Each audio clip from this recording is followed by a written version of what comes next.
pues acá el chat. Ahí está nuestro querido founder Maluma, no es cierto. Un saludo para Medellín y para todo Colombia. Vamos a empezar.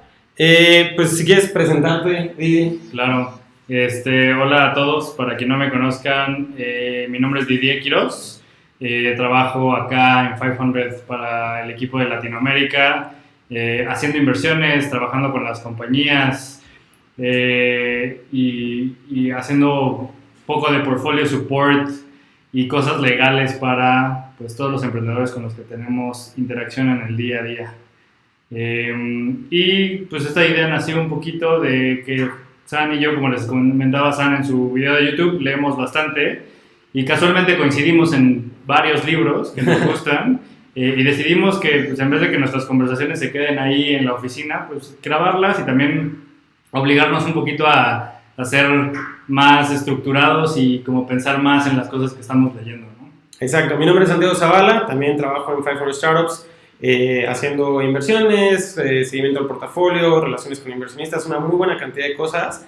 Y pues como vamos a estar platicando el día de hoy mucho de startups y de toma de decisiones, pues creo que es importante que también conocieran un poco de ese contexto y seguro durante la charla van a escuchar un poquito de este tema. Justamente el libro que seleccionamos el día de hoy es un libro que se llama The Undoing Project, que es este libro muy interesante, ¿no? Vamos a entrar un poco de lleno a él, pero quizá podríamos arrancar simplemente con platicar un poco del autor y claro, luego podemos ya entrar directo de lleno al libro. ¿Qué te parece si yo platico del autor y tú platicas un poquito de tu viaje a Israel y también cómo se liga con todo esto? Claro. Pues uno de las pláticas que tuvimos como a principio de año fue como este autor que nos llamaba mucho la atención, que se llama Michael Lewis. Yo he leído un par de libros de él. Más interesante para mí, por mi background, ha sido Flash Boys, que es un poquito de cómo los traders usaron tecnología para hacer este famoso high frequency trading o venta y compra de acciones en alta frecuencia y cómo en realidad pues afectaron al mundo y lo cambiaron para siempre, ¿no? Y bueno, Michael Lewis ha hecho un chorro de libros y seguramente algunos que ustedes ya conocen y son muy famosos también porque fueron llevados al cine, como lo es Moneyball o como lo es ¿cómo se llama? El de las finanzas. The Big Short. The Big Short, ¿no? Que The Big se hizo Short, película, ¿no? Y pues fue un poquito subirnos a ese tren de decir como estos libros nos interesan y el más nuevo o el último fue The Undoing Project y decidir como entrarle con todo, ¿no? Y seguramente leeremos más en el futuro sobre él y de sus libros, pero este es el primerito que hacemos como juntos. Claro, un poco como contexto de Michael Lewis y simplemente una anécdota curiosa. El día de hoy estaba con otras dos personas que trabajan en 500, uno que fue CFO de Sonos, que es nuestro Chief Operating Officer a nivel global, y también estaba con otra persona que trabaja en todo el tema de fundraising, que ha estado en banca, tanto en Nueva York como aquí. Les platiqué que íbamos a hacer este stream, y los dos, curiosamente, uno trae el libro recién comprado y lo va a empezar ahorita, y el otro va al 75% de este libro por casualidad, y los dos platicaron que habían leído todo respecto a Michael Lewis, ¿no? Entonces creo que es un autor pues un poquito de culto para todo el tema como financiero y analizar cosas, pero una cosa muy, muy padre que vamos a platicar respecto a este libro es que un parte del trabajo que él hace es como bien como biográfico. Entonces toma un tema, pero en vez de platicarte como que capítulos de cada tema o separarlo como si fuera un tema académico o incluso de negocios, lo que él hace es contar historias, ¿no? Entonces es bien divertido como literalmente te va contando como que la vida de cada persona y los diferentes momentos. Entonces realmente te da una evolución pues de estos temas, pero de una manera muy como personal. Casi te sientes como que estuvieras ahí dentro viviéndolo. Platicabas un poco, bueno, esta es la portada del libro. Quizá antes de entrar al tema de Israel, como ¿por qué te llamó la atención como este libro en específico antes de leerlo? Claro. Creo que para mí personalmente la razón por la que terminé escogiendo este libro sobre leer alguno de los otros que había hecho es porque en el día a día estamos tomando decisiones, ¿no? Y si bien estas decisiones tienen como un impacto en el performance de nuestro trabajo, pues a veces siempre tienes la duda de si lo hiciste bien, ¿no? Entonces cualquier pieza de literatura que te hable un poquito y te explique más cuál es el trasfondo en el ser humano de cómo tomamos decisiones, pues es súper interesante, ¿no? Y lo tomamos en el día a día, desde cómo vestirnos hasta qué es lo que vamos a cenar o qué es lo que vamos a comer. Entonces, pues traté de buscar como un tema que impactara en toda mi vida, ¿no? Y eso fue lo que más me llamó la atención. No que otras cosas no me llamen la atención, también me llama la atención ver la historia de cosas de béisbol y cómo toman decisiones allá, o soy un gran lector de ciencia ficción, pero en particular me llamó la atención por eso, porque en el día a día tomamos decisiones de manera como recurrente, ¿no? O sea, muchas. Claro. Sí, bueno. Y más en un fondo de inversión. Sí. Bueno, antes de entrar directo al tema del libro, les quería como que platicar una cosa muy divertida alrededor del libro, que es que justamente el libro narra la historia, es como que una parte como biográfica de la relación entre dos psicólogos, que los dos son, pues de alguna u otra manera de Israel, ¿no? O sea, los dos como que les tocó su manera de llegar, les tocó estar muy al principio de la formación del Estado de Israel. Y una cosa que les quería platicar y que también ayuda un poco a entender cómo funciona todo este tema de la lectura es que, pues como que de repente sin querer, como que vas encontrando libros que te van hilando con diferentes temas, que te dan contexto, e incluso de repente pues hasta experiencias de vida. Entonces, justo una cosa que para mí fue muy divertida de este libro fue que justo hace un mes tuve la oportunidad de ir por primera vez en mi vida a Israel. Estuve 2 semanas por allá. Y justo antes de ir, leí un libro que pues, se ha hecho muy famoso de Israel, que es como este libro de startups en Israel, que se llama Startup Nation, que si no lo han leído, se los recomiendo muchísimo, de ver cómo un país puede hacer realmente una agenda bien fuerte para el tema de competitividad en la creación de empresas de este estilo, y te da una buena visión de qué es Israel el día de hoy en esa cuestión. Y pues te platican muchas cosas de cómo culturalmente, pues está el tema de que casi todos en Israel van al ejército, te están muchos temas de cómo su cultura les sirve para retarse mucho y seguir hacia adelante, está un tema de cómo pues es una comunidad global, porque pues evidentemente es un estado judío, entonces tienen toda la comunidad global que de alguna u otra manera los conecta y les ayuda, hay un tema de cómo exploran el mundo después de que salen del ejército y se conectan, en fin, en ese libro como que pude ver muchas de las cosas culturales que tiene Israel que lo hace ser pues una potencia en muchos temas y en temas de startups evidentemente, pero también, pues como vamos a ver en este libro, también definitivamente en el tema de psicología. Y después tuve la oportunidad de estar allá, vivirlo, y estando allá me platicaron de un libro que narra mucho de la historia de la creación del Estado de Israel, que se llama O Jerusalem. Entonces leí ese libro, que fue todo un reto porque me tomó como 3 o 4 semanas, porque son como 600 y tantas páginas en una edición, 900 en otra, dependiendo del tamaño de la edición. Pero te narra lo que es en verdad una historia que si no han tenido la oportunidad de entender un poco el Estado de Israel es una locura. O sea, está como este Estado que era Palestina y de repente que estaba controlado después de la Segunda Guerra Mundial por Inglaterra y pues por todo el tema del movimiento sionista, obviamente toda la presión que habían puesto pues de alguna u otra manera los judíos después del Holocausto, pues hay una necesidad como que de repente de escuchar pues cuál debería de ser como que la reacción del mundo respecto a esa situación en ese momento. Y entonces de repente como que votan la ONU por que Inglaterra salga de allí y darle permiso a los palestinos y a los judíos de tener su estado, ¿no? Y entonces hay este momento donde de repente un día, o sea, bueno, meses antes se van preparando para el momento en el que eso suceda. El estado incipiente de Israel empieza a conseguir armas y gente y otras cosas por afuera, hace todo un tema de fundraising, hacen muchísimas cosas. Y luego como que terminan en este momento que de repente pues se van la gente de Israel y, o sea, los ingleses que estaban como que controlando todo y pues empiezan a agarrar a golpes entre los palestinos y los israelitas. Hay una serie de cosas muy complicadas y al final termina en un cese al fuego, 3 semanas y otras cosas, pero de verdad es una historia padrísima. Y durante todo el libro te van narrando como otras 2 guerras importantes que hay. Una que es como en el 56, creo, en el 60 y algo. Y entonces todo esto lo platico porque una de las cosas que vemos en este siguiente libro que elegimos por otro tema totalmente diferente es una conexión donde estos 2 psicólogos les toca vivir, bueno, se mudan, o sea, uno de los 2 se muda como 6 meses antes de que sea esta pelea en Jerusalén de la formación del Estado de Israel después de haber estado en el Holocausto. Y al otro y a los 2 les toca pelear en las 2 batallas, en la que es de 7 días del 50 y algo que ganan y después en la siguiente que es la de Yom Kippur donde pierden, ¿no? Entonces, pues simplemente les platico todo esto porque es bien interesante entender cómo sin querer y simplemente por la cultura que uno va generando de leer un libro y luego otro y ir interconectando cosas, pues para cuando yo llego a este libro traigo fresquecito todo eso, entonces como que me dio otro color de las siguientes 2 guerras y visto no desde una forma como histórica y como de formación de Estado, sino en la vida de una persona. Entonces, no sé, para mí conforme iba leyendo y casi que... Yo este libro, honestamente, no lo seleccioné ni... O sea, fue como que estaba ahí, vi que Michael Lewis sacó algo nuevo, estaba en mi lista, tú lo sugeriste y fue como, bueno, hagamos ese. Y lo empiezo a leer y fue como que, ¡wow!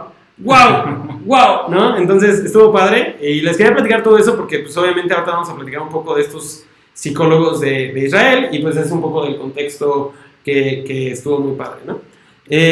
Con eso podemos entrar directamente a estos dos personajes. No sé, ¿quieres platicar un poco de qué pensaste del libro y todo? Ah, mira, tenemos a Carengo haciendo un anuncio detrás de nosotros. Que no muy se bien. ve. Ahí se vio un poquito. Buen hack. Buen hack. Estamos transmitiendo desde WeWork.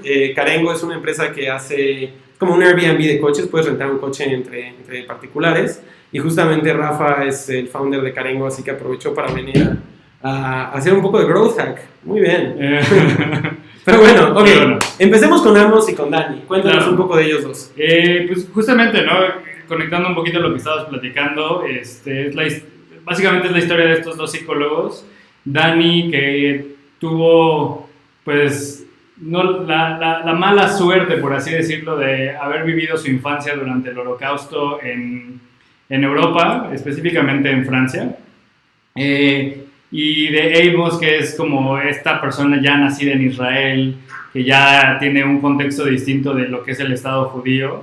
Pero algo bien interesante de ambos y que te va contando un poquito la historia del libro es su capacidad de salirse un poquito de la situación que están viviendo y la curiosidad de por qué la gente toma las decisiones que está tomando, ¿no? Independientemente de que, pues, en el Holocausto había una persecución hacia los judíos, Dani empezaba a tener estas tendencias desde chiquito de extraerse de la situación y pensar por qué estaba pasando lo que estaba pasando, ¿no? Y no tomárselo tan a pecho, a pesar de que era una cosa bien fuerte, no tomárselo tan a pecho y empezar a analizar desde ese momento por qué los seres humanos, sobre todo más que tomar decisiones en general, tomamos malas decisiones, ¿no?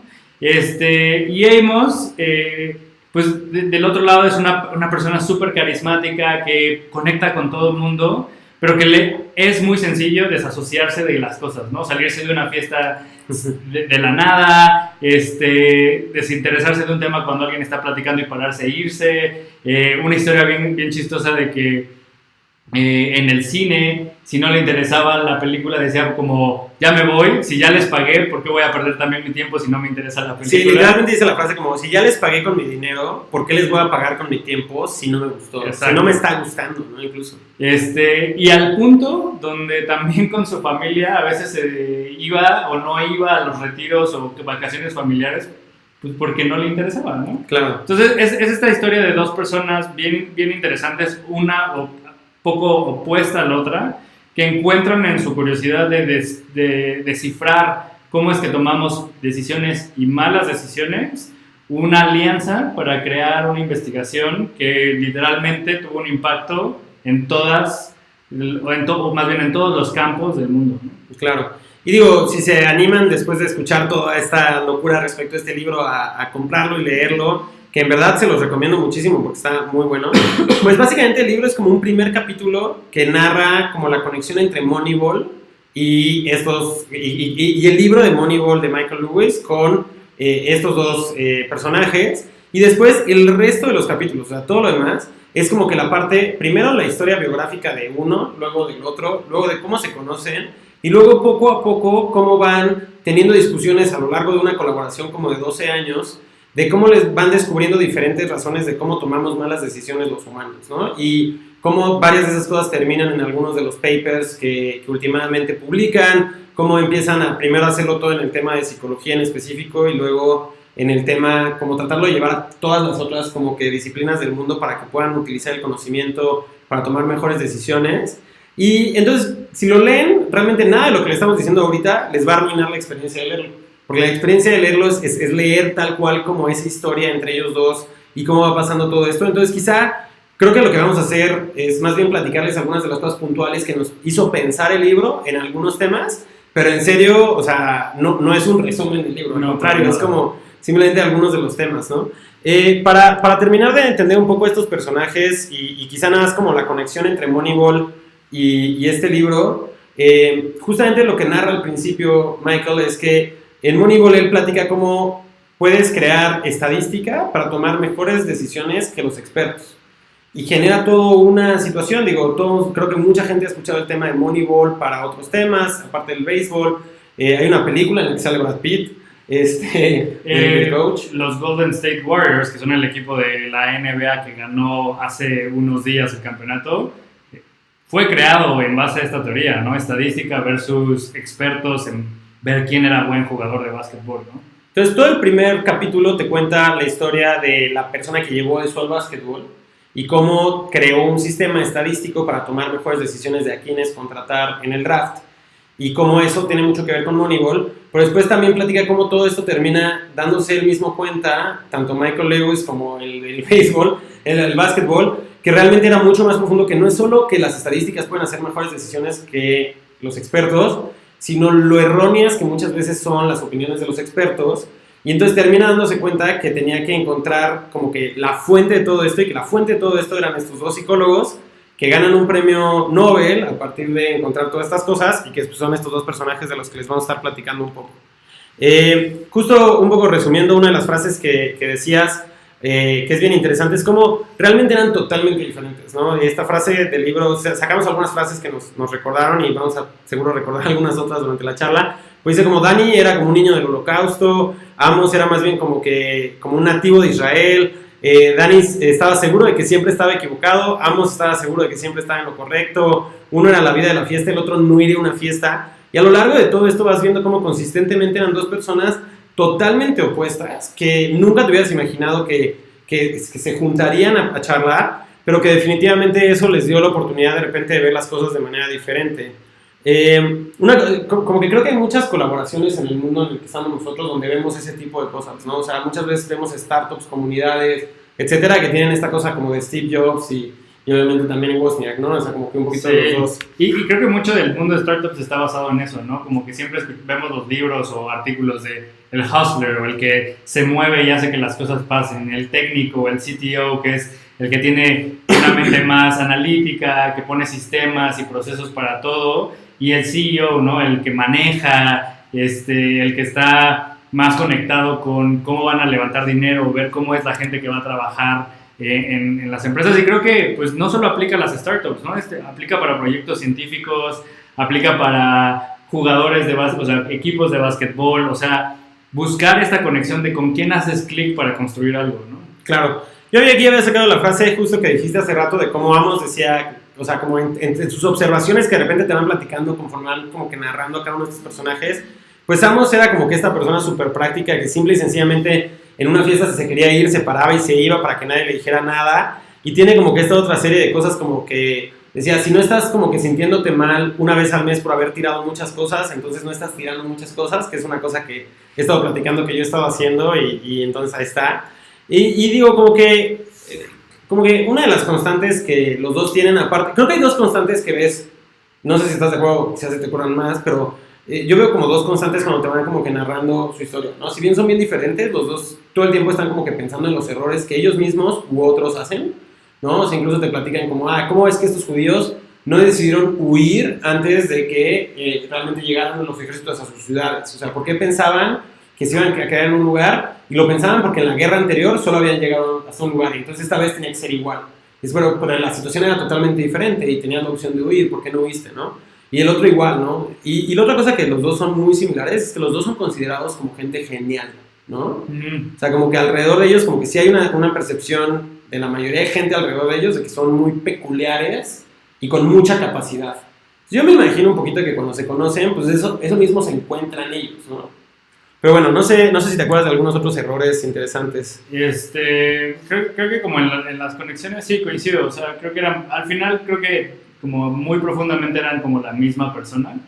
Si bien competían un poquito en el sentido de estarse siempre retando a sí mismos y sacar esas ideas, pues al final también eran personas que eran bien colaborativas, ¿no? Y por muchos años decidieron que todos sus papers pues fueran más colaborativos, ¿no? Y cuando alguien los obligaba a decir como, no, tiene que ir un nombre primero, pues lo hacían aventando una moneda, ¿no? Claro. Y decir quién va primero, pues el que sale, no sé, águila o sol, ¿no? Entonces, sí veo más similitudes que diferencias a pesar de lo que dice el libro, ¿no? De uno más extrovertido y el otro más introvertido, ¿no? Claro. Aquí la frase que traíamos justo del tema de errores es una parte donde Dani dice como que siente un sentimiento de movimiento y de descubrir cada vez que se encuentra una falla en su pensamiento. Y eso es incluso mucho antes de empezar a trabajar en los temas de encontrar las fallas de pensamientos de otros, ¿no?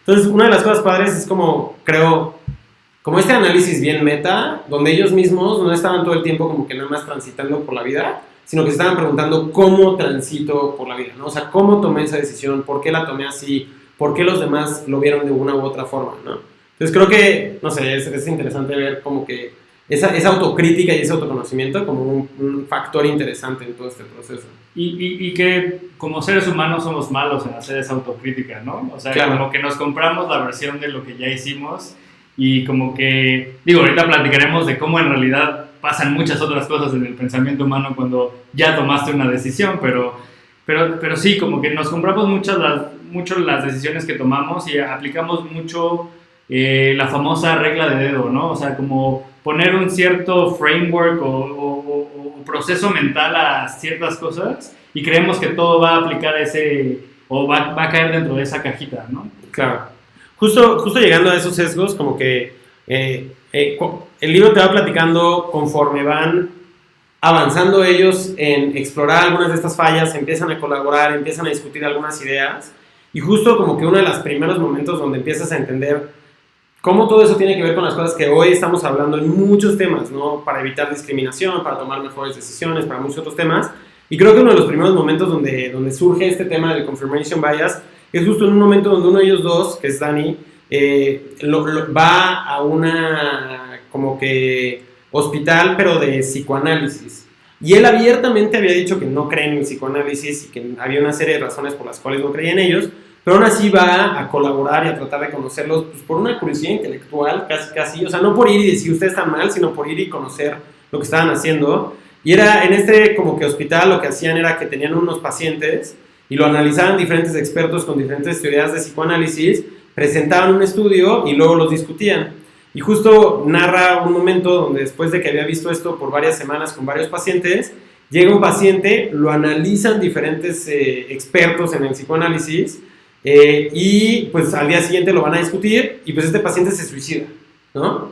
Y al día siguiente llega él a la discusión y él había leído todos los reportes que habían dado cada uno de los analistas y ninguno había encontrado ninguna sugerencia de que ese paciente tenía tendencias suicidas. Y cuando llega a la discusión, todos utilizan algunas partecitas de su reporte para justificar cómo es que ellos habían visto eso y que sabían que era un riesgo y que todo hacía sentido. Y entonces como que empiezan a darse cuenta como uno de los grandes errores que hacemos en el pensamiento es precisamente ese, ¿no? Que hacia atrás pensamos que podemos explicarlo todo. Y hacia adelante, pues no, pero cuando pasan las cosas enseguida las explicamos, ¿no? Pues claro, es que fue así. Claro. ¿No? Y pasa con todo, ¿no? O sea, pasa con la historia. Si lo volteamos un poquito al mundo en el que tú y yo estamos, sinceramente sí pasa cuando vemos cuando una startup falla o es exitosa, voltear a decir, claro, es que eso tenía que pasar porque puedes ya unir los puntos de todas las variables, ¿no? Claro. Pero la realidad es que no tienes control sobre nada de eso, ¿no? No tienes la información. Y no puedes tomar esas decisiones tan estructuradas como unir los puntos hacia atrás, ¿no? Claro. Y es como que bien difícil este tema porque, o sea, yo creo que sí, muchas de las opiniones fuertes que de repente vemos en temas de emprendimiento surgen de esto, ¿no? O sea, surgen de, leí una biografía, vi esta otra empresa, puedo explicar todo hacia atrás y por eso tengo esta opinión fuerte. Pero la realidad es que cada vez que ves decisiones hacia adelante, pues no funciona así, ¿no? O sea, tienes que más bien como que ser capaz de separarte tanto del ego como de esa parte. Algo que me parece muy curioso es que justo, no en esta parte del libro, sino mucho más adelante, pero refiriendo a este tipo de confirmation bias, mencionan que la gente que no tiene sorpresas o sea, que es más triste, ¿cómo era? Es una frase medio rara de que algo de tener sorpresas en el pasado.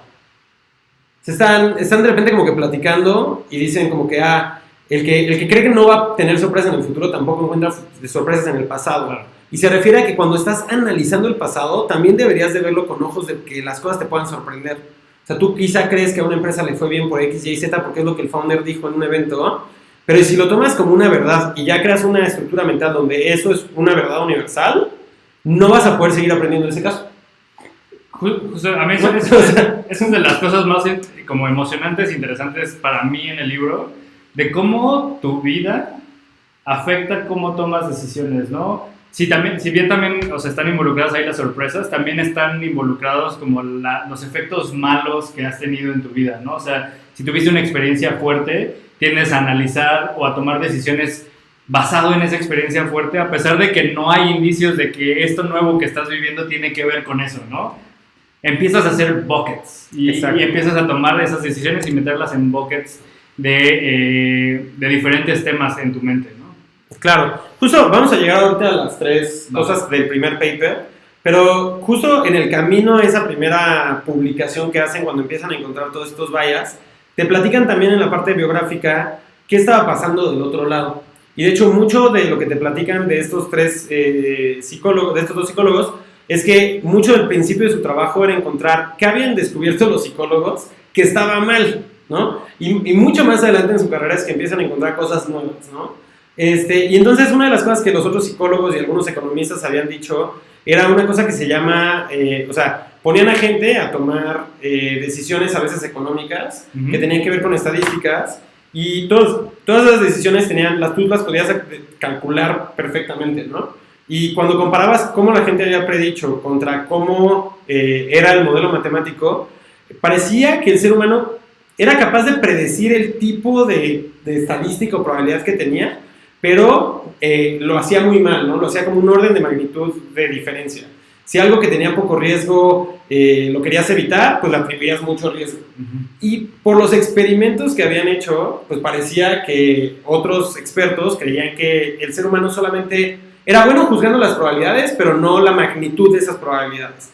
Y cuando llegan ellos a empezar a hacer otro tipo de preguntas, pues se dan cuenta de que no. Más bien como que empiezan a pensar que hay una ley de los números pequeños. Y que es que si tú ves como que un patrón en algo, tratas de ejemplificarlo como si fuera el patrón de los números grandes. El ejemplo típico que te dan es, si tú tiras una moneda 3 veces y sale sol, o de un lado, la mayoría de la gente espera que en el cuarto tiro salga el otro lado, porque ya van 3 de un lado. Pero no funciona así, o sea, ese cuarto tiro tiene 50% de probabilidades uno y 50% de probabilidades el otro. Pasa lo mismo cuando le dan a un ejemplo de que tienes 5 personas y les vas a repartir un número aleatorio de canicas a cada uno, ¿no? Y tienes 25 canicas. Entonces a todos les va a tocar pues, un número.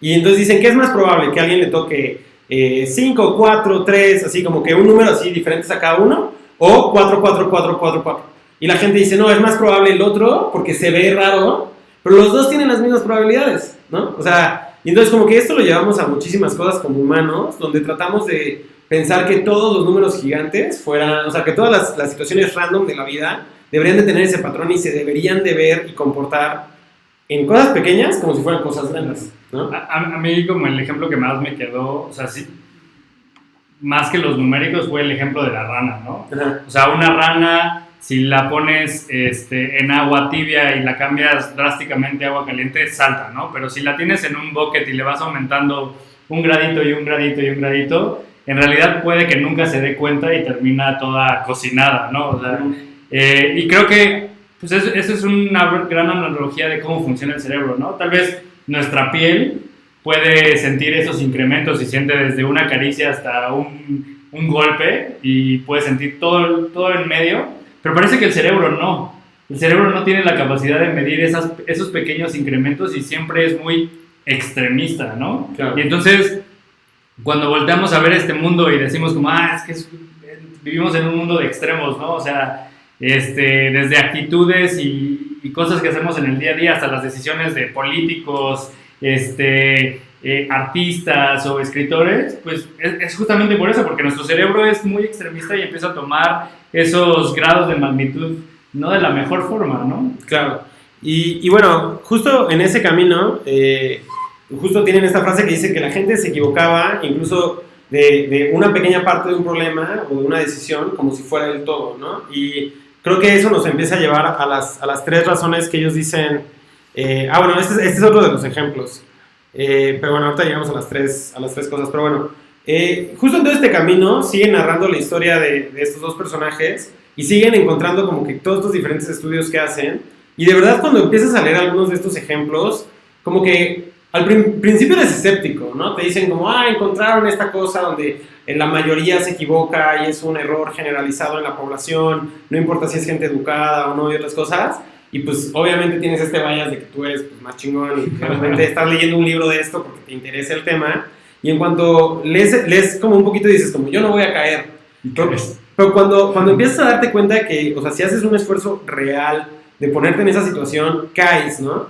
Y entonces quizá, pues una de las cosas que puede servir para ese proceso es ponerles uno de los que a mí me cayó más así como total y completamente redondo, que es que una de las cosas que ellos empezaron a dar cuenta es que la economía dice que si tú preferirías como A en vez de B, y más bien, si hay 2 cosas y prefieres esta, y luego te lo cambian y hay como que otra opción entre otros 2 y otra opción entre otros 2, que nunca podría haber como un círculo entre estas 3 cosas, porque, pues, o sea, si no, como consumidor siempre estarías tratando de cambiar por el que sigue y el que sigue y el que sigue, ¿no? Entonces te dan ejemplo como entre café, té y chocolate, ¿no? Uh-huh. Y que los economistas pues, piensan que si te dan a elegir estos 2 y eliges uno, y luego te dan a elegir entre los otros 2, ya el último que elegiste es ese, ¿no? Y de repente se empiezan a dar cuenta que los humanos no reaccionan así, o sea, sí hay momentos donde puedes estar juzgando diferentes cosas y comparándolas de manera diferente. Entonces de repente llega un punto donde ellos, Dani y Amos, deciden hacer un experimento para ver si hay cosas que tú puedas pensar como que esto es como esto, y luego cuando te pregunten si esto es como esto, digas que no. Entonces, como que lo escuchas todo eso y dices como, no, o sea, obviamente si esto es como esto y esto es como esto, pues tiene que ser para los 2 lados, no tiene que haber esa igualdad casi como en la matemática. Y entonces de repente te empiezan a dar algunos ejemplos y dices, no, tienen razón. O sea, es que numéricamente hace todo el sentido, ¿no? Si te pones como en un punto de vista como matemático o de ecuación, hace todo el sentido. Pero cuando te ponen ejemplos de la vida real, estábamos platicando, San y yo hace ratito como un poquito de esto y este ejemplo de si 103 se parece a 100 o si 100 se parece a 103, la gente tiende a decir que 103 se parece mucho a 100. Pues porque están cerca, porque ¿no? O sea, 100 y 103 son muy similares. No hay mucha diferencia, pero al revés, totalmente lo contrario, porque 100 es un número cerrado, supongo que porque tiene algunos ceros, entonces la gente dice, no, ¿sabes qué? No creo que 100 se parezca a 103, ¿no? Claro. Sí, incluso el otro que te dan, que quizá también ayuda un poco a ejemplificarlo, es cuando te dicen, si a la gente promedio en un experimento con mucha gente y matemáticamente, estadísticamente válido, le preguntan si una locomotora de ferrocarril de juguete se parece a un ferrocarril de veras. Y la gente dice, pues sí, claro, o sea, sí, claro que se parecen. Pero si llegas y pones la pregunta al revés, oye, este ferrocarril, que lo ves y es gigante, ¿se parece a este ferrocarril de juguete? Y dices, pues no, o sea, esto no tiene nada que ver, ¿no? Entonces sí hay momentos donde cuando tú le das a elegir algo a una persona entre 2 cosas, la manera en la que lo comparan no forzosamente hacia el otro lado es igual, ¿no? Entonces ese es uno como que de los primeros momentos donde empieza a haber como que una curiosidad de que ese consumidor racional pues quizá no está viendo las cosas de una manera económica y matemática donde ve todas las variables y toma esa decisión, sino que tiene unas maneras diferentes o unas reglas un poquito diferentes. E incluso es interesante que ellos empiezan a promover matemática y álgebra lineal y otras cosas para representar esto que ellos notan que está pasando en estos experimentos, ¿no? El otro tema que vemos en este tema de percepción es lo que les decía un poco de cómo se ve cuando algo debería ser aleatorio y cómo tomas decisiones a partir de eso, ¿no? Y cómo si ves algo que se ve muy ordenado, piensas que no puede ser aleatorio. O buscas patrones dentro de esa aleatoriedad y les encuentras explicaciones, como les decíamos, después de que las cosas pasan, y lo terminas convirtiendo en reglas de toda la vida, ¿no? Y quizá, a nosotros seguro nos pasa en el fondo que de repente tuvimos una buena experiencia, una mala experiencia, y seguimos buscando eso en otras empresas, claro, cuando quizá ese pues no era el factor que determinaba todo, ¿no? Y cómo te quitas eso, pues es un gran reto interesante. El ejemplo que me gusta mucho de esta parte de ser aleatorio es cuando hablan del jugador que tiene el hot hand o que está digamos que en la zona y está haciendo tiros seguidos. Y entonces los expertos de básquetbol siempre dicen, no, es que si haces tantos tiros seguidos, la probabilidad, y esto es como lo malo que somos haciendo probabilidad en nuestra mente, es que sí siga metiendo y sea el mejor jugador del partido. Y ya visto estadísticamente con números, se han dado cuenta y ellos se dieron cuenta de que no es cierto, que no hay una regla o un framework para decir que alguien está teniendo suerte metiendo varios tiros, ¿no? Que al contrario, que cuando un locutor dice como, está pasando esto, la realidad es que no es una representación real de lo que está pasando en el partido o en la vida real, ¿no? Con los jugadores. Sí, otra de las cosas que ellos mencionan, que también es como uno de estos errores comunes en la mente, es este error de las experiencias previas o la disponibilidad de información que tienes, ¿no? Entonces, es muy fácil tratar de como que agregarle un poquito de información a alguien en estas pruebas para que tomen las decisiones hacia un lado o hacia el otro, dependiendo de qué información extra le das un poquito del problema, ¿no? Y sin embargo, pues quizá ese tampoco era el factor importante. Uno de los ejemplos que quizá como que tiene un poco de ver con todo este tipo de percepción que te dan en diferentes momentos del libro y de repente como que cada vez que lo ves, como sutilmente lo ves un poco diferente, de repente narran como a los pilotos de aviones de guerra de Israel, cuando el que los está entrenando les dice que hicieron algo muy bien y los felicita, y cuando los regaña cuando hicieron algo muy mal, tienden a que después de que los felicitan hacen las cosas peores, y cuando los regañan hacen las cosas mejores. Entonces como que empieza a haber como que un feedback loop donde empiezan a hacer más de eso, y terminan como que creando varias teorías en diferentes momentos, y al final cuando se lo terminan investigando sin haber visto como específicamente cómo llegaron a ese problema, llegan a la conclusión de que la gente o sea, si bien haces cosas muy bien y haces cosas muy mal, como que hay un promedio y haces las cosas ahí, no importa si te dicen o no te dicen o lo que sea, regresas a ese promedio. Entonces, o sea, cómo diferentes personas llegan a diferentes conclusiones que ninguna tenía un impacto en la realidad, ¿no? O sea... Y es bien interesante, ¿no? Como seres humanos siempre tratamos de regresar a ese promedio, ¿no? También es el ejemplo de que estás tirando como una moneda y porque está saliendo sol, tu cabeza dice, no, ya no pueden salir más soles porque de alguna otra forma crees que la moneda es justa y te tiene que dar y soltar unas águilas como para que se promedie que han caído muchos soles, ¿no? Y eso pasa en un chorro de cosas de la vida, ¿no? Que dices, sí, si ya pasó esto, la vida me va a decir como que no, ¿sabes qué? Un poquito alto, vas a tener algo que te va a regresar a la media y no es cierto, ¿no? Sigue siendo random y sigue siendo ligado a las probabilidades que tiene cierto evento. Sí, claro. Justo esta frase creo que resume mucho de lo que estamos platicando ahorita, que es que, o sea, en algún momento en toda esta investigación ellos tienen como un presentimiento de que la gente formaba juicios no de una manera como aleatoria, sino que tenían errores sistémicos, ¿no? O sea, que realmente iban a ser capaces de encontrar como mucha gente hacía los mismos errores. Y mucho de lo que vemos en el libro y de por qué terminan teniendo tanto impacto en tantos campos, pues es precisamente porque los errores que ellos encuentran definitivamente son eso, ¿no? Son como que cosas que sistemáticamente hacemos mal en una serie de situaciones. Y digo, al final el primer paper grande que hacen es ¿no? Sí, empiezan a tener como esta visión de decir, ¿sabes qué? Vamos a hacer un paper que esté más leído por todo el mundo, y empiezan a tener como 3 áreas principales que son, perdón que se me olvide, representativeness, que era la parte que hablábamos de que la parte de un problema no es todo. No.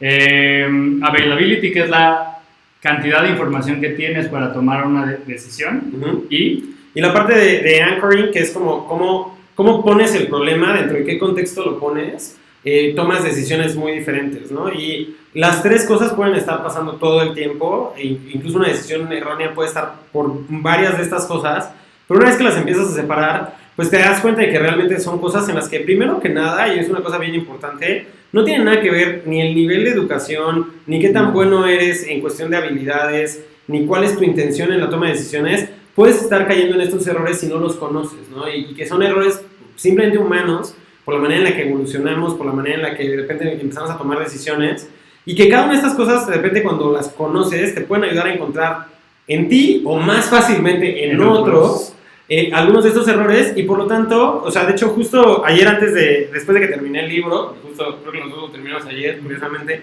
me puse a ver videos de estos personajes para conocerlos un poco más en persona. Hay videos en YouTube de los dos, entonces pueden buscar, hay muy buenos videos. Y justo mencionaban que uno de los problemas que tienen que ver estas tres cosas es que tratamos de como que poner en diferentes compartimentos de nuestra mente diferentes decisiones, ¿no? Entonces de repente piensas, no, esta es una decisión de la chamba y la analizas de una forma y esta es una decisión personal y la analizas de otra, ¿no?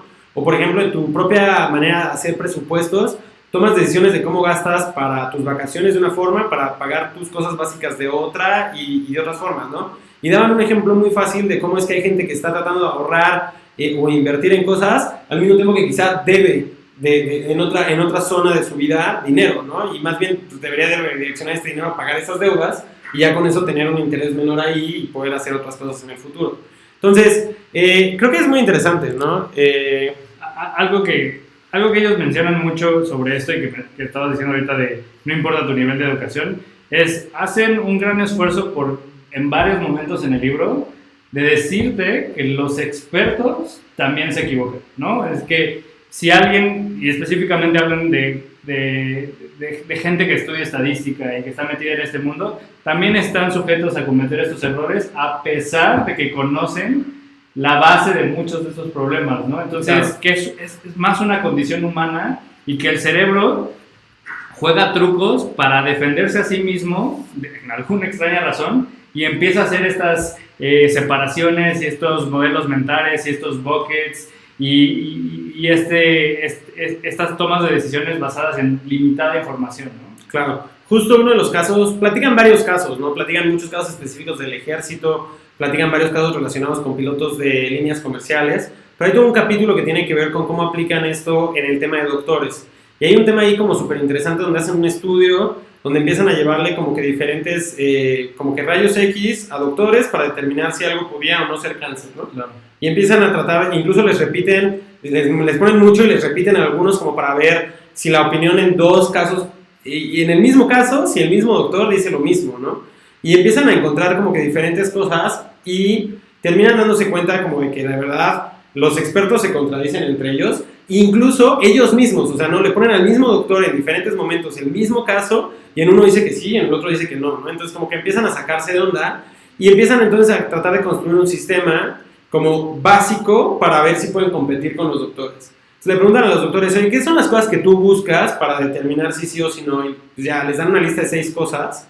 Y entonces, pues simplemente como que esas 6 cosas las ponen a evaluar como de manera numérica y el modelo numérico básico, sin haber entrado a investigar más de si este tiene relación con este, si este es muy grande, pero esto no sé qué, o sea, trataban de todavía como que hacer más cosas.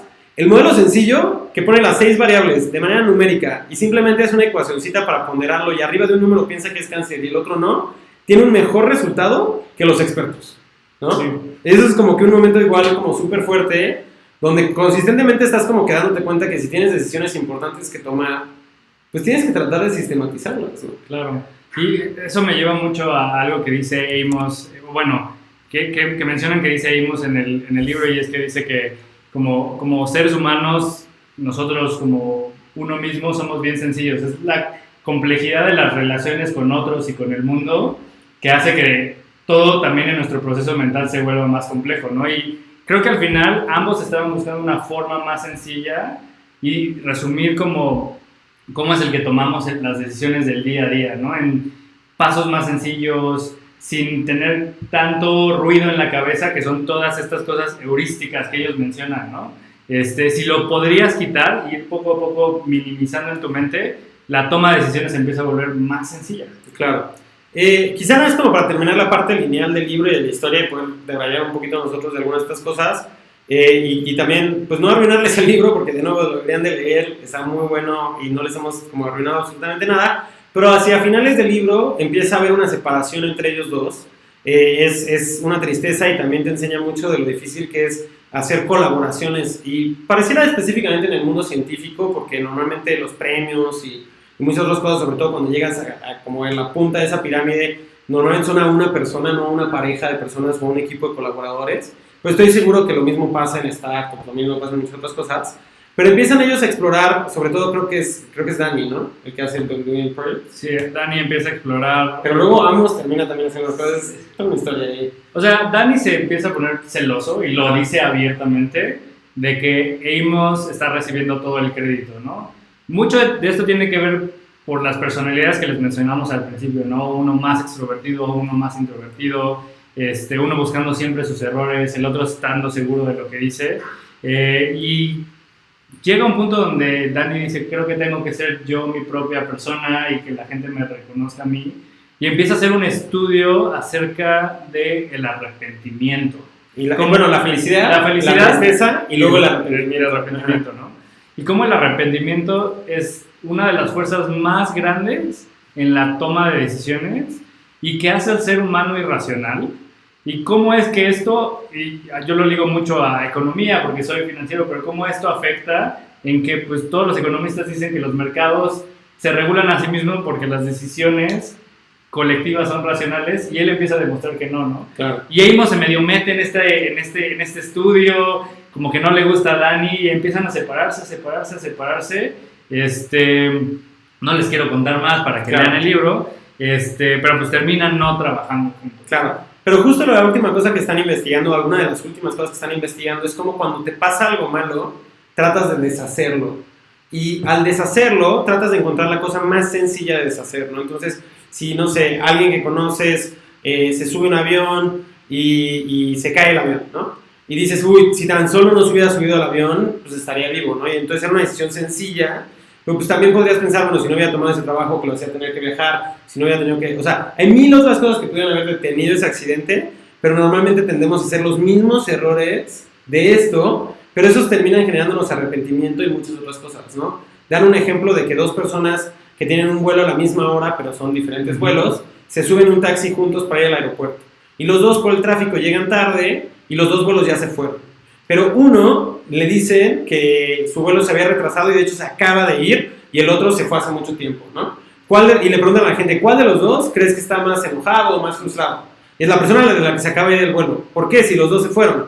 Pues porque estuvo más cerca de haberlo logrado. Y como, bueno, pero el resultado es el mismo. Sí. Y o sea, ¿por qué uno estaría así, no? Y cuando lo piensas y empiezas también a pensar en tú mismo, como tus emociones y muchas cosas, pues te das cuenta que haces todas estas falacias, no solo en las decisiones que tomas, sino también en muchas de las cosas que de repente te toca vivir y a nivel emocional, ¿no? O sea, que quizás si fueras más racional en tomar decisiones, también tendrías una mentalidad más saludable, ¿no? Claro. Emociones más controladas. Sí, creo que todo tiene que ver con el poder de la imaginación, ¿no? Mucho de esto era, pues, ser de los primeros en medir el impacto de nuestra imaginación dentro de la toma de decisiones, ¿no? Claro. ¿Cómo te imaginas todo? Algo chistoso que mencionan hacia el final, bueno, no chistoso, interesante, pues, es cómo es que entre más tiempo pasa, esto de deshacer cosas se vuelve más complejo, ¿no? Claro. Porque ya empiezan a pasar más cosas en tu vida y entonces deshacer como un evento del pasado se empieza a volver más difícil porque esa decisión que tomaste ya empieza a tener más consecuencias. Y deshacer una consecuencia, no sé, 10 minutos después de que tomaste una decisión puede ser muy sencillo, pero tal vez un año después de que ya se diversificó, ya tiene mucho impacto en muchas cosas, es muy difícil y la gente tiende a tener mucha dificultad, ¿no? Claro. Creo que esta es la última slide que traigo, sí. Esta es la última slide que traigo y quizás después de eso nada más podemos debrayar ya sin tanto script. Y también si alguien tiene algún comentario que mandarnos, se los agradeceríamos mucho también para poder rebotar ideas con ustedes. Pero digo, quizá como un último tema, hicimos como este experimento de leer para streamear y poder grabar esto y que quede quizá un review mucho más largo de lo que normalmente estaba haciendo. O sea, primero que nada, si nada más nos hubiéramos puesto de acuerdo para tomarnos un café, seguro le hubiera dedicado más tiempo y más atención y hubiera aprendido más. Pero el haber hecho como que el compromiso de hacerlo con la intención de ponerlo también como esto abierto, crudo, directo, literalmente directo, en vivo, me hizo leer mucho más atento, ¿no? Subrayar más, estar pensando como cuáles son los temas que debería de tratar de traer, ¿no? De valor a esta discusión. Entonces, como que en el inter de leer este libro, me sentí como haciendo una actividad nueva. No sé si te sentirías igual, diferente. A mí me pasa igual. Siento que muchas veces cuando leo, y me gusta mucho leer, me llega a pasar con ciertos libros en el año que lo leo y como no subrayé, no hice nada, pasan meses y como que ya no me acuerdo tanto del libro, o sea, me acuerdo de las ideas generales, pero creo que de esto me llevo mucho porque me permitió hacer paralelos con mi vida diaria, ¿no? Es como, cada vez que leía una frase de algo que estaban viviendo ellos o per se de la investigación que estaban haciendo, me ponía a pensar, oye, ¿cómo cuando estamos tomando decisiones de inversión no estamos cometiendo estos errores, ¿no? O cómo es cuando estoy mandando X correo no estoy cometiendo este error, claro, ¿no? Entonces, creo que es una actividad bien buena para sacar de la mente y empezar a estructurar. Yo digo, no soy tan estructurado, pero esto me sirve mucho para sacarlo en un orden, ¿no? Claro. Sí, ya como mi reflexión respecto a eso es que de verdad, o sea, si hay un libro que crees que te puede agregar mucho valor, creo que encontrar a otra persona con la cual pudieras como que compartir esta experiencia, irte a tomar un café, multiplicaría por 2 tu experiencia de aprender de ese libro, o por escuchar las opiniones de otro, por ponerte un deadline, por muchas cosas. Pues si hacen este esfuerzo de tratar de incluso streamear eso, les va a dar por 10 o por 50 el como sacarle jugo al libro, ¿no? Pero no queremos competencia. Igual, quizá ya como nada, es como unos, no sé qué tan más largo hacerlo, quizá unos 10 minutitos. Sí. Podemos pensar, como ya en el abstracto, ¿cómo cambia tu toma de decisiones a partir de este libro?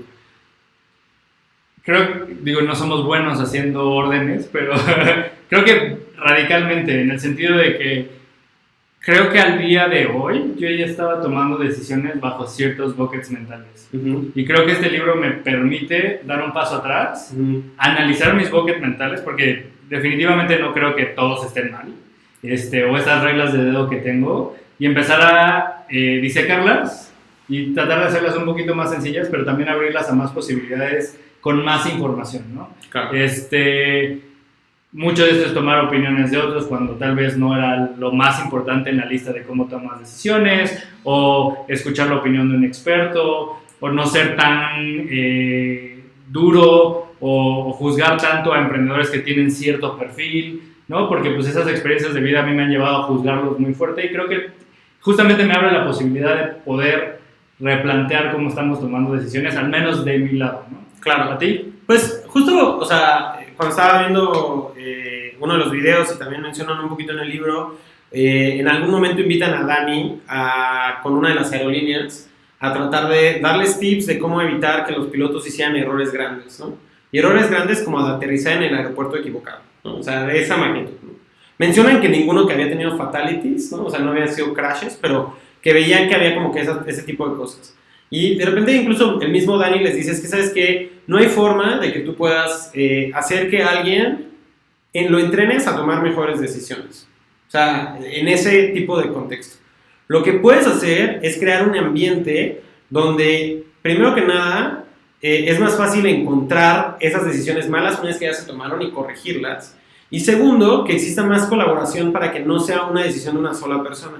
Entonces, su sugerencia era encontrar una manera de romper como la autoritaria, no sé, como que la posición del piloto como un ente infalible y más bien hacer que toda la cabina tuviera que colaborar en muchas de estas cosas, ¿no? Entonces, si alguien está tomando una decisión y está cometiendo todos estos errores, es más fácil para alguien externo encontrarlo y sugerir una solución si se siente cómodo como para poder traer eso, ¿no? Entonces, creo que habla mucho de la colaboración, de la apertura, de cómo tener esos canales de comunicación y eso me parece como bien interesante. Y la segunda, o sea, como que la otra cosa que para mí es como bien interesante es que sí deberíamos de ser capaces poco a poco como fondo de empezar a cuantificar algunas cosas de nuestro proceso de selección, ¿no? Y en esta ocasión justo estamos ahorita tomando las decisiones para el batch 9, estamos en entrevistas, ya terminamos de leer todas las 900 aplicaciones que recibimos y ya creamos nuestro propio sistema para recibir las aplicaciones, ¿no? Entonces, este libro como que me da muchas ganas de entender si empezábamos a tener la capacidad suficiente como fondo de empezar a llevar esto a un siguiente nivel, no de que las decisiones las fuéramos a tomar numéricamente, ¿no? O sea, no estoy diciendo de ese lado, pero sí cómo podemos empezar a tratar de separar estos bias lo más posible y traer la mejor toma de decisiones al fondo, que alguna parte de eso va a ser trabajar mejor entre nosotros, pero otra parte también pudiera ser crear sistemas y tecnología alrededor de la toma de decisiones, ¿no? Sí, que es este bailability. Un bigger ambitious goal, sí, pero es este bailability, ¿no? O sea, creo que yo trato de hacer este paralelo y veo como, sí, claro, construir un equipo de béisbol y un equipo de básquetbol puede sonar un poco más sencillo, big quote, pero es que los chicos que se dedican a esto desde la prepa los están midiendo. Es como cuántos tiros, cuántas pases, cuántos hits, cuántos home runs, ¿no? Y en emprendimiento es bien difícil hacer eso, ¿no? Claro. Pero creo que hoy ya tenemos las herramientas como para involucrar, o algunas herramientas para empezar a involucrar esa data en la toma de decisiones. Claro. Coincido contigo, creo que esto del sounding board o gente que te ayude a tomar buenas decisiones es elemental, ¿no? También lo mencionan en la parte del libro de los médicos, o sea, toda esta historia empieza porque hay un médico en un hospital en Toronto, que su chamba es hacer eso. Su chamba es llegar y decir como, a ver, pero ¿por qué estás tomando esa decisión? ¿No? O sea, nada más hacer preguntas. Claro, como y de hecho tienen un caso súper específico, sí. ¿no? Están en una operación de alguien que chocó y cuando ven en el file tiene un problema en la tiroides y ese problema en la tiroides podría explicar por qué en ese momento su corazón estaba como mal, ¿no? Y entonces querían que este dude les autorizara darle el medicamento de como caso extremo de la tiroides. Y llega él y dice, no, a ver, o sea, eso sí lo explica, y es lo mismo, ¿no? De A y B. Lo de la tiroides sí explica lo del corazón, pero si solo veo lo del corazón, sería muy raro que fuera lo de la tiroides. Entonces vamos a ver qué más cosas podrían ser lo del corazón, porque esta persona acaba de chocar y pues puede haber muchas otras cosas. Y termina encontrando que el pulmón estaba colapsado, arreglan eso y la persona está bien, ¿no? Sí. Y si le hubieran dado lo otro, pues no hubieran encontrado el pulmón colapsado, esta persona se hubiera muerto en la noche. Entonces, o sea, definitivamente creo que es eso. La otra, o sea, como que una cosa que me llevo de este libro también muy interesante, creo que es la colaboración entre ellos dos, ¿no? O sea, como que definitivamente creo que algunas de las cosas más grandes de ir hacia fuera del status quo, hacer algo diferente, atreverte, y muchos de los unicornios y los startups exitosos vienen de eso. Vienen de dos cosas, ¿no? Uno, atreverte a pensar que los expertos están mal, porque tenían otro set de información y cuestionarlos. Y dos, realmente cómo logras colaborar con gente que te complemente para llevar las capacidades más allá de lo que se había podido en el pasado, ¿no? Y pues al final uno de estos dos termina ganando el premio Nobel de Economía, lo cual es rarísimo para un psicólogo, termina cambiando la manera en la que vemos la toma de decisiones, y todo por haberse empezado a preguntar, oye, ¿por qué tú crees que eso se ve aleatorio? ¿No? Claro. O sea, Creo que justamente yo también me quedo mucho con eso. Creo que la colaboración es hiper importante. Y también, y como una de las conclusiones es darle el crédito a tu equipo o con quien estás colaborando, ¿no? Eso es como de las cosas que fomentó en algún momento esta relación de tan largo plazo. Y luego también medio hace que choquen, pero es muy, muy, muy importante en cómo no solo es un libro de tomas de decisiones, sino también es un libro que te da un pequeño vistazo a cómo un equipo apasionado puede hacer cosas tan grandes en mucho tiempo, ¿no? Y es como hay una parte donde ellos deciden que esto no puede quedarse en la psicología, ¿no? Como ellos ven que esto afecta y toman como este salto de fe de ponerlo en una publicación más de ciencias generales que de psicología, porque no querían que solo uno lo leyera, ¿no? Claro. Entonces, pues simplemente es colaborar, crear buenas oportunidades para esa colaboración y reconocer a las personas que están allá adentro, ¿no? Sí. Oye, pues creo que este sería quizá un buen momento como para cerrar The Undoing Project, primer libro que hacemos este formato.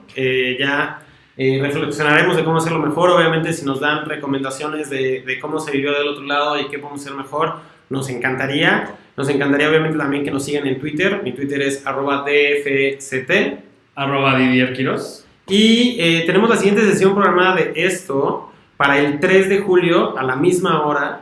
Va a ser el libro de Never Split the Difference, que es un libro de negociación. Contabas un poquito de eso antes, creo que empezábamos a grabar. Sí, nada más como para reafirmar, es un libro que escribió un negociador del FBI que se dedica a cuando la gente está capturada, hostage, ¿cómo es? Se me fue la palabra en español, pero no importa. Sí, secuestrada, y cómo negocias para que pase lo que quieres o lo que no quieres, ¿no? Entonces, se escucha muy interesante. Viene Gus Álvarez, CEO del ECO, a platicar con nosotros, y también René, del equipo. Muy bien, entonces, pues nos vemos el 3 y pues aceptamos todos sus comentarios, sugerencias, ideas, etcétera, y nos vemos el 3 de julio. Chao.